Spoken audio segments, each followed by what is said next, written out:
ओम नमः शिवाय। हर हर महादेव। ओम त्र्यंबकं यजामहे सुगंधिं पुष्टिवर्धनम् उर्वारुकमिव बन्धनान् मृत्योर्मोक्षयमामृतात्।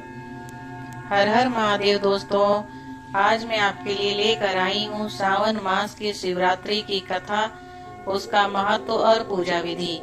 अगर आपको इस कथा का पूरा फल प्राप्त करना है तो इस वीडियो के अंत तक बने रहें और पूरी कथा सुनें।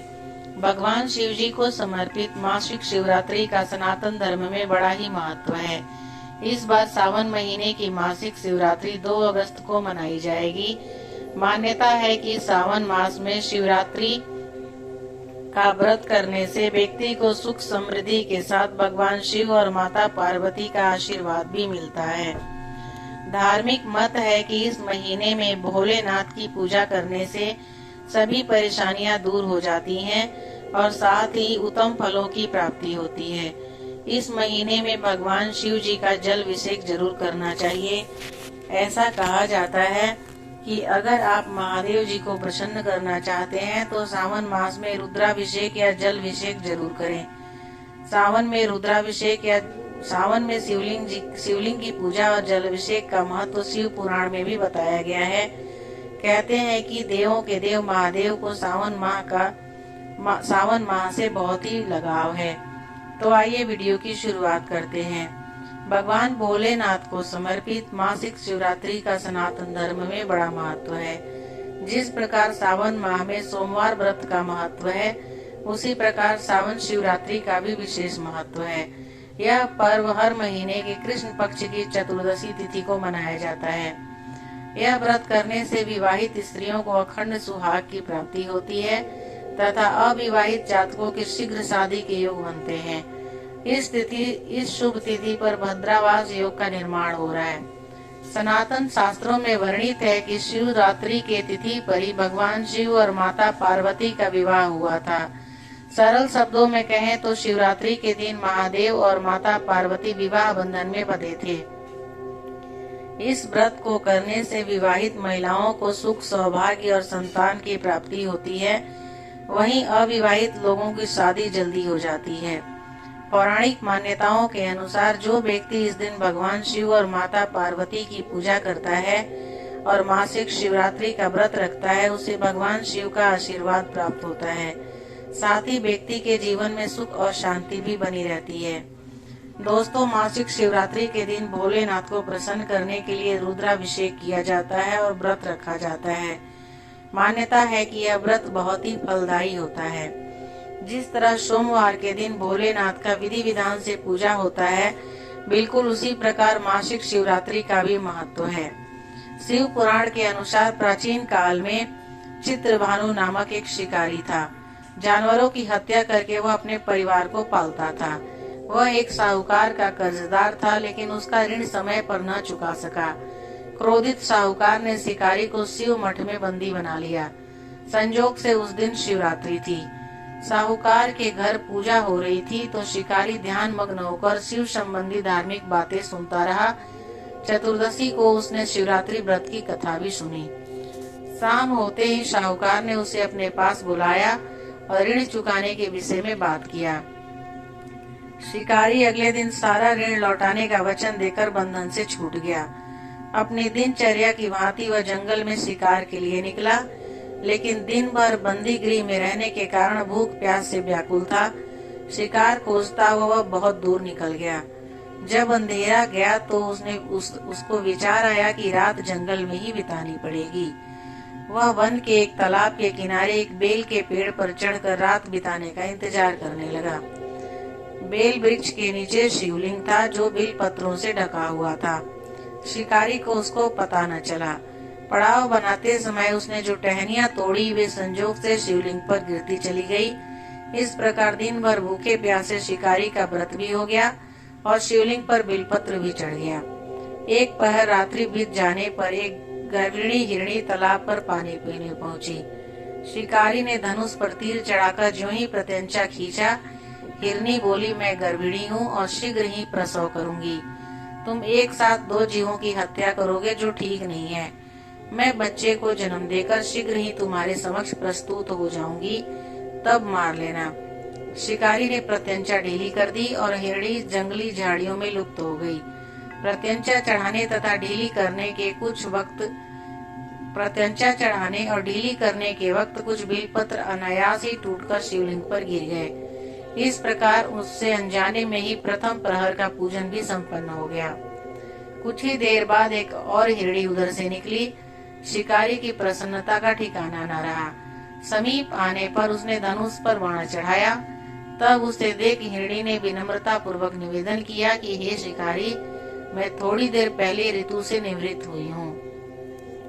कामातार विरहिणी हूँ, अपने प्रिय की खोज में भटक रही हूँ। मैं अपने पति से मिलकर शीघ्र ही तुम्हारे पास आ जाऊंगी। शिकारी ने उसे भी जाने दिया। 2 बार शिकार को खोकर उसका माथा ठनका, वह चिंता में पड़ गया। रात्रि का आखिरी पहर बीत रहा था। इस बार भी धनुष से लगकर कुछ बेलपत्र शिवलिंग पर जा गिरे तथा दूसरे प्रहर की पूजा भी संपन्न हो गई। तभी एक अन्य हिरणी अपने बच्चों के साथ उधर से निकली। शिकारी के लिए यह स्वर्णिम अवसर था। उसने धनुष पर तीर चढ़ाने में देर नहीं लगाई।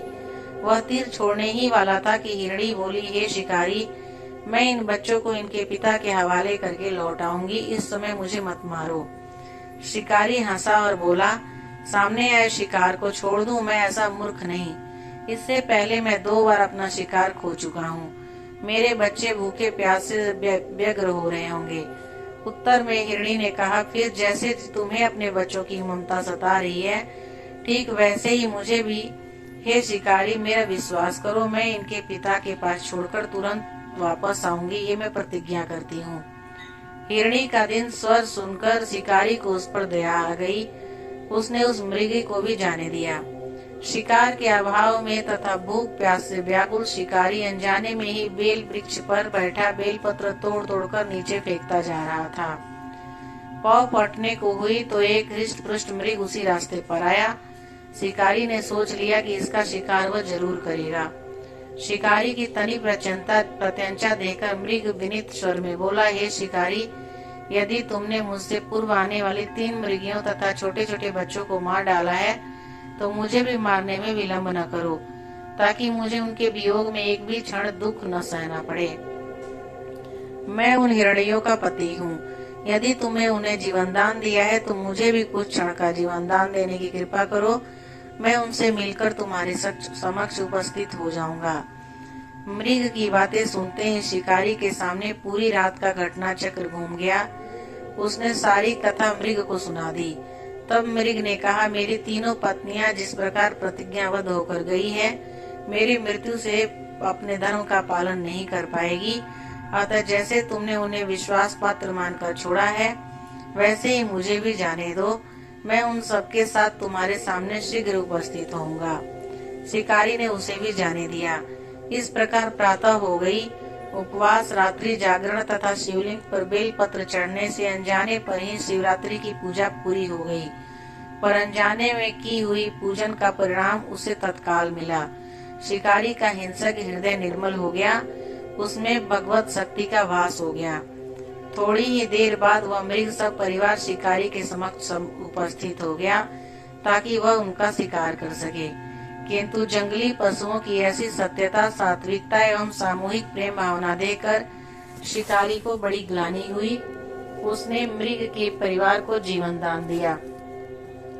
अनजाने में शिवरात्रि के व्रत का पालन करने पर भी शिकारी को मोक्ष की प्राप्ति हुई। जब मृत्यु काल में यमदूत उसके जीवन को ले जाने आए, तो शिव गणों ने उन्हें वापस भेज दिया तथा शिकारी को शिवलोक ले गए। शिव जी की कृपा से ही अपने इस जन्म में राजा चित्रभानु अपने पिछले जन्म को याद रख पाए तथा महाशिवरात्रि के शिकारी से प्रसन्न होकर भगवान शंकर ने उसे अपने दिव्य दर्शन दिए और उसे सुख समृद्धि का वरदान दिया। साथ ही गुह नाम प्रदान किया। ये वही गुह था जिसका साथ भगवान श्री राम से मित्रता की थी। शिव पुराण में सावन शिवरात्रि व्रत की कथा का वर्णन है, जो मैंने आपको अभी सुनाया है। इसके बिना ये व्रत अधूरा माना जाता है। श्रावण शिवरात्रि के दिन शिव जी को एक लोटा जल और एक बेलपत्र चढ़ाने से हर पीड़ा दूर हो जाती है। मासिक शिवरात्रि के दिन सुबह जल्दी उठकर नित्य कर्म से निवृत्त होकर व्रत का संकल्प लें।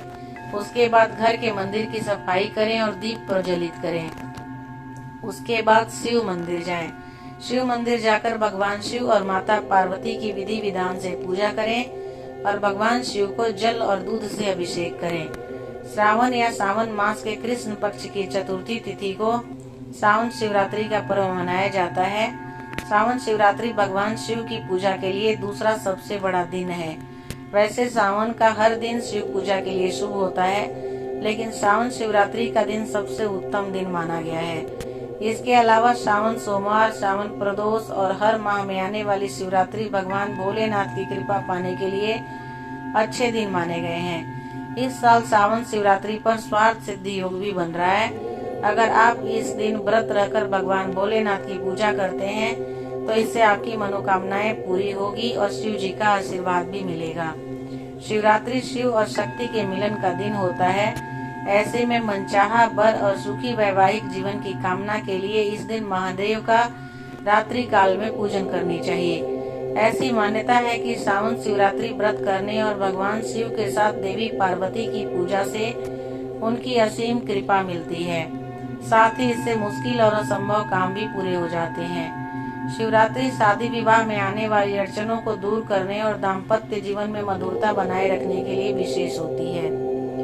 दोस्तों, सावन मास शिव का मास, शिव को समर्पित मास, शिव की सेवा का मास, शिव की आराधना का मास और शिव से सुख समृद्धि, कष्टों के निवारण और मोक्ष का आशीर्वाद पाने का मास है। इस मास में भगवान शिव भक्तों पर कृपा बरसाते हैं और भक्त उनसे बेहतर जीवन की कामना करते हैं। चतुर्दशी तिथि महादेव की तिथि है और उनको समर्पित है, इसलिए इस दिन भोलेनाथ की आराधना करने से भक्तों की समस्त मनोकामनाएं पूरी होती है। उम्मीद है दोस्तों कि मेरा ये आर्टिकल और वीडियो आपको अच्छा लगा होगा। इसी तरह के अन्य आर्टिकल और वीडियो को सुनने और देखने के लिए नीचे आ रहे कमेंट सेक्शन में हमें जरूर बताएं और हमसे जुड़े रहें। अगर अभी तक मेरे चैनल को आपने सब्सक्राइब नहीं किया है तो मेरे चैनल को भी सब्सक्राइब कर लें, ताकि मैं जब भी कोई वीडियो और गाने डालूं आपके पास नोटिफिकेशन जाए और आप मेरे वीडियो को देख पाएं और